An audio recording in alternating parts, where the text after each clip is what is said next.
ప్రేమ విషయంలో శ్రీవల్లి కుట్రను బయటపెట్టిన ధీరజ్, శ్రీవల్లి చెంప పగలగొట్టిన వేదవతి, షాక్ లో రామరాజు, చందు, ఆనందంలో సాగర్, నర్మద. ఇంతకు ఏం జరిగింది? అసలు ప్రేమ విషయంలో శ్రీవల్లి ఏం కుట్ర చేసింది? మరి ఆ కుట్రను ధీరజ్ ఎలా బయట పెట్టాడు? అసలేం జరిగిందనేది వీడియోలో చూసి తెలుసుకునేద్దాం. ఇల్లు ఇల్లాలు పిల్లలు అప్కమింగ్ ఎపిసోడ్స్ లో ఏం జరగబోతుందో ముందుగా తెలుసుకోవాలి అనుకుంటే వీడియోని లైక్ చేసి ఛానల్ ని సబ్స్క్రైబ్ చేసుకోండి. మొత్తం మీరు చూసుకున్నట్లయితే ఇంకా ప్రేమ తన భర్త అయిన ధీరజ్ కు సహాయం చేయాలి అంటే రామరాజ్కి ప్రతి నెల 10,000 ఇస్తానని చెప్పాడు కదా. సో తన మాటను తన గౌరవాన్ని నిలపాలన్న ఉద్దేశంతో పిల్లలకి ట్యూషన్ చెప్పాలని ఆలోచన చేస్తుంది. దానికి సహాయంగా శ్రీవల్లిని కూడా నియమించుకుంటుంది. శ్రీవల్లి MBA ఇంగ్లీష్ చేశానని పెద్ద గొప్పగా చెప్పింది కదా, చదువురాని మొద్దైనా సరే. సో తనని సహాయంగా తీసుకోవాలనుకుంటుంది. ఎందుకంటే నర్మద గవర్నమెంట్ ఉద్యోగి కాబట్టి ఏదైనా ఎక్స్ట్రా వర్క్ ఉన్నా తనకు లేట్ అవుతుంది, పైగా అలసిపోయి వస్తుంది. కాబట్టి నేను ఇంటికి వచ్చి ట్యూషన్లు చెప్పలేనని చెప్పడంతో ఇంకా శ్రీవల్లిది అయితే సహాయం తీసుకుంటుంది. తీసుకునేసరికి శ్రీవల్లి ఏమీ చెప్పలేకపోతుంది. అసలే మొద్దు, మాట్లాడే విధానం కూడా సరిగ్గా రాదు. పిల్లలకి తనేం చెప్తుంది? సో సహాయం తీసుకుంటుందే గాని అటు వెళ్ళిపోవడం ఇటు వెళ్ళిపోవడం అలా ఇలా చేస్తూ ఉంటుంది. ఇంకా శ్రీవల్లి తప్పించుకునే పరిస్థితి రోజు రోజుకి తగ్గిపోతూ ఉంటుంది. ఎందుకంటే వేదవతి అయినా సరే, అమ్మ వల్లి వచ్చి తన పక్కన కూర్చుని తనకు హెల్ప్ చెయ్యి, పిల్లలందరినీ చూసుకోలేకపోతుంది కదా, అట్లీస్ట్ హోంవర్క్స్ అయినా చెక్ చెయ్యి అని చెప్పి వేదవతి చెప్తూ ఉంటుంది. చెప్పేసరికి ప్రేమ అవసరం లేదులే అత్తయ్య, నేను చూసుకుంటాను అనగానే హెల్ప్ చేయనివ్వమ్మా, హెల్ప్ చేయి, ఇద్దరు హెల్ప్ చేసుకుంటాను అనే కదా నువ్వు ట్యూషన్స్ స్టార్ట్ చేసావు, ఎవరొకరు ఉంటే నీకు హెల్ప్ఫుల్గా ఉంటుంది అని చెప్పి వేదవతి చెప్పడంతో అలానే ఉంటుంది. కానీ ఇక్కడ శ్రీవల్లి మాత్రం ఒకటే ఆలోచించుకుంటుంది, రోజు ఇక్కడికి పిల్లలు వచ్చి ఇలాగే ట్యూషన్ చెప్పించుకుంటే ఏదో ఒక రోజు నేను MBA ఇంగ్లీష్ చేయలేదని తెలిసిపోతుంది. ఇప్పుడు అలా తెలిసిపోతే నా చదువు గురించి, నా పుట్టింటి వాళ్ళ గురించి అందరి విషయం బయటపడిపోతుంది. సో ప్రేమ ట్యూషన్లు చెప్పకుండా చెయ్యాలి. అలా చెయ్యాలి అంటే నేను ఏం చెయ్యాలి అని ఆలోచించుకుంటూ తన తల్లికి ఫోన్ చేస్తుంది. ఫోన్ చేసేసరికి వాళ్ళమ్మ ఒక సలహా ఇస్తుంది. ఓకే అమ్మా సరే అని చెప్పి ప్రేమ కాస్త ట్యూషన్స్ చూసుకుంటూ ఉండగా తనకు ఎక్కిళ్ళు రావడంతో లోపలికి వెళ్ళి మంచినీళ్ళు తాగేసి వస్తుంది. వచ్చేసరికి పిల్లలందరూ కూడా ఒక్కొక్కరుగా వెళ్తూ ఉంటారు. వెళ్ళిపోతున్నారు అని చెప్పాను కానీ సర్లేక లేట్ అయిపోయింది కదా, నేను పంపేద్దాం అనుకున్నాను అని చెప్పనేసరికి అందరూ వెళ్ళిపోతారు. కానీ ఒక గంట తర్వాత ఒక పేరెంట్ అయితే వస్తాడు. పేరెంట్ వచ్చేసరికి అమ్మ మా బాబు ఇంకా రాలేదు అనగాని, అదేంటండి నేను గంట క్రితమే పంపించేశాను కదా, ఇంకా రాకపోవడం ఏంటి అని చెప్పాను కానీ రాలేదమ్మా అని చెప్పనేసరికి, అయ్యో వచ్చేసి ఉంటారండి, ఏ ఫ్రెండ్ ఇంటికాడైనా ఉన్నారేమో అని చెప్పాను కానీ లేదమ్మా అందరి ఇళ్ళకి వెళ్ళే వెతుక్కుంటూ వచ్చాను, అయినా ట్యూషన్లో ఉన్న పిల్లలను జాగ్రత్తగా చూసుకోవాల్సిన బాధ్యత నీదే కదా, ఆ అబ్బాయి ఇక్కడి నుంచే కనిపించట్లేదు అని చెప్పారు మిగిలిన పిల్లలు, నా కొడుకుని ఏం చేశావు అంటూ గొడవ పడతాడా పేరెంట్. ఈ లోపు ధీరజ్ వస్తాడు, సాగర్ వస్తాడు, రామరాజు అందరూ కూడా వస్తారు. ఏమైంది అని చెప్పనేసరికి వీళ్ళ బాబు కనిపించట్లేదంట ధీరజ్ అనగాని, అదేంటి అందరూ కలిసి వెళ్ళలేదా అనగాని, అందరినీ కలిసే పంపించింది అక్క, కానీ ఇప్పుడు బాబు కనిపించట్లేదని వెతుక్కుంటున్నారు, నాకు కాళ్ళు చేతులు ఆడట్లేదు ధీరజ్ అని చెప్పనేసరికి, ఏమైంది ప్రేమ అంటూ నర్మద అడిగేసరికి, ఇలా నేను లోపలికి వెళ్ళి బయటకు వచ్చేసరికి వల్లి అక్క పంపించేసింది పిల్లల్ని అని చెప్పాను కానీ మరి ఇప్పుడు ఏం జరిగింది అనగానే, ఒక బాబు కనిపించట్లేదక్క అని చెప్పనేసరికి, బాబు కనిపించకపోవడం ఏంటి, వల్లి పంపించేసింది అని చెప్తుంది. వల్లి ఏదైనా చేసిందా ఏంటి అనుకుంటూనే ధీరజ్ని పిలుస్తుంది నర్మద. ఏంటి వదిన అని చెప్పాను కానీ నాకెందుకో వల్లి మీద అనుమానంగా ఉంది, బాబుని ఎక్కడైనా పెట్టి కావాలని అందరినీ స్ట్రగుల్ చేయడం కోసం ఈ వల్లి ఏదైనా ప్లాన్ చేసిందేమో, నువ్వు ఇల్లంతా చూడు, ఏ రూమ్కైనా డోర్ గడపెట్టుందేమో చూడు అని చెప్పనేసరికి, సరే వదిన అని మొత్తం ఇల్లంతా చూస్తాడు.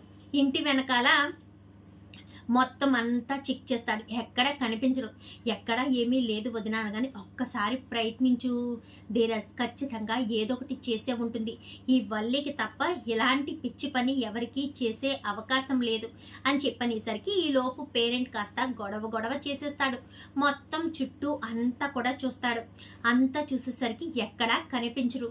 వదిన ఎక్కడా లేరనగానే ఈలోపు ప్రేమ కాస్త ఏడుస్తూ ఉంటుంది. వేదవతి కంగారు పడకు ప్రేమ, ఆ బిడ్డ ఖచ్చితంగా ఉంటాడు, ఆ బాబుకి ఏమీ కాదు అని చెప్పి వెతుకుతూ ఉండేసరికి ఇంకా ఇంటి వెనకాల నుంచి ఏడుస్తున్నట్టు వినిపిస్తూ ఉంటాయి ధీరజ్కి. వినిపిస్తూ ఉండేసరికి ఎవరో ఇంటి వెనకాల ఏడుస్తున్నారే అనుకుంటూ ధీరజ్ కాస్త వెళ్తాడు. వెళ్ళేసరికి బాబు కాస్త ఏడుస్తూ ఉంటాడు.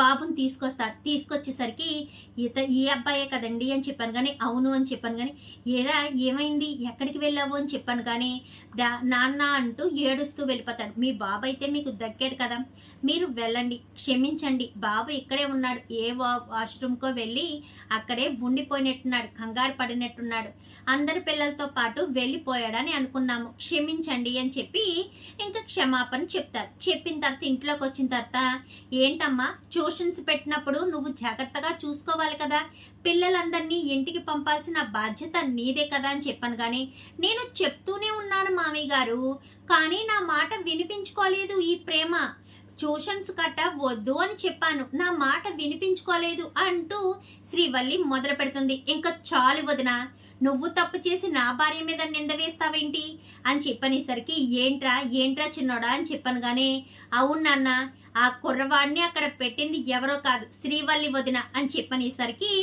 ఏంటి నేనా, నాకేం అవసరం, నేనెందుకు చేస్తాను, అయినా పిల్లోడిని అక్కడ పెట్టవలసిన అవసరం నాకేంటి అని చెప్పాను కానీ, ఆ పిల్లోడు నోటితోటే ఆ పిల్లోడే చెప్పాడు వదిన, నిన్నిక్కడికి ఎవరు తీసుకొచ్చారు అంటే ఆ ఆంటీ తీసుకొచ్చారు అని చెప్పాడు కానీ అక్కడ గొడవ చేయడం ఎందుకులే అని చెప్పి నేను సైలెంట్గా ఊరుకున్నాను అని చెప్పాను కానీ, ఒక్కసారిగా షాక్ అయిపోతుంది వల్లి. ఏంటమ్మా వల్లి, ఏంటిదంతా అని చెప్పాను కానీ, చిన్నోడు అబద్ధం చెప్తున్నాడు అత్తయ్య అని చెప్పనేసరికి చంప చెల్లు అనిపిస్తుంది వేదవతి. నా కొడుకు అబద్ధం చెప్పవలసిన అవసరం లేదు, నా కొడుకు అబద్ధం చెప్పడు, ప్రేమ ఇంట్లోకి వచ్చేసరికే నువ్వు ఈ పిల్లలందరినీ బయటికి పంపించేశావు, అప్పుడే నువ్వేదో చేసే ఉంటావు, అయినా ప్రేమ నువ్వు కలిసే కదా ట్యూషన్స్ స్టార్ట్ చేశారు, మరి నువ్వు ఒక్కసారి కూడా పిల్లల్ని చూసుకోలేదు, పిల్లలకి చెప్పలేదు, ఎంఏ ఇంగ్లీష్ చదివేనని చెప్పావు కదా, మరి నువ్వు ఒక్కసారి కూడా పిల్లలకి ట్యూషన్ చెప్పకపోవడం ఏంటి అంటూ వేదవతి అడిగేసరికి, అదేంటత్తయ్య, నేను చెప్పాలని రూల్ ఉందా ఏంటి, నేను ఎవరికి ఏమీ చెప్పను, నేను చదువుకున్నానంతే, నా చదువుని నేను ఎవరికీ ఉపయోగించాలని అనుకోవడం లేదు, ట్యూషన్స్ చెప్పుకోండి, లేకపోతే లేదు, నాకు ఎలాంటి పని అవసరం లేదు అని చెప్పి ఇంకా వల్లి అనేసరికి ఇంకా అత్తయ్య అంటూ ప్రేమ కాస్త వేదవతిని పట్టుకుంటుంది.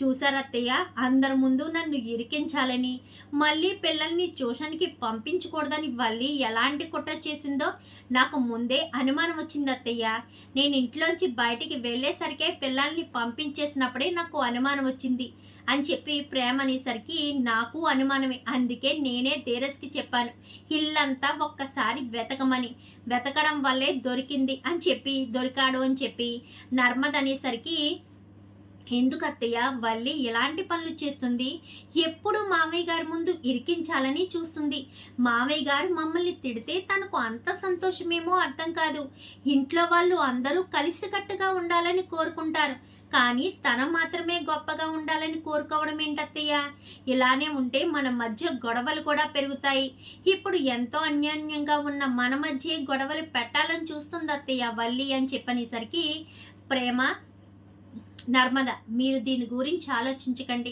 నేను చూసుకుంటాను, మీ మావయ్య గారికి అర్థమయ్యేటట్టు నేను చెప్తాను, వల్లి అసలు ఎలా పిచ్చిగా ఎందుకు మాట్లాడుతుందో ఎందుకు చేస్తుందో నేను చూస్తాను కదా, ఎన్ని రోజులు పోనీలే అని చెప్పి కొత్త కోడలు కదా అని సరే అన్నాను, కానీ ఇక మీదట మాత్రం అస్సలు ఊరుకోను, మరి రేపటి నుంచి ట్యూషన్స్కి వస్తారంటావా ప్రేమ అని చెప్పాను కానీ, ఏమో అత్తయ్య అదే నాకు అనుమానంగా ఉంది, ఈరోజు ఆ బిడ్డ కనిపించట్లేదని ఎంత గొడవ చేశారో చూసారు కదా.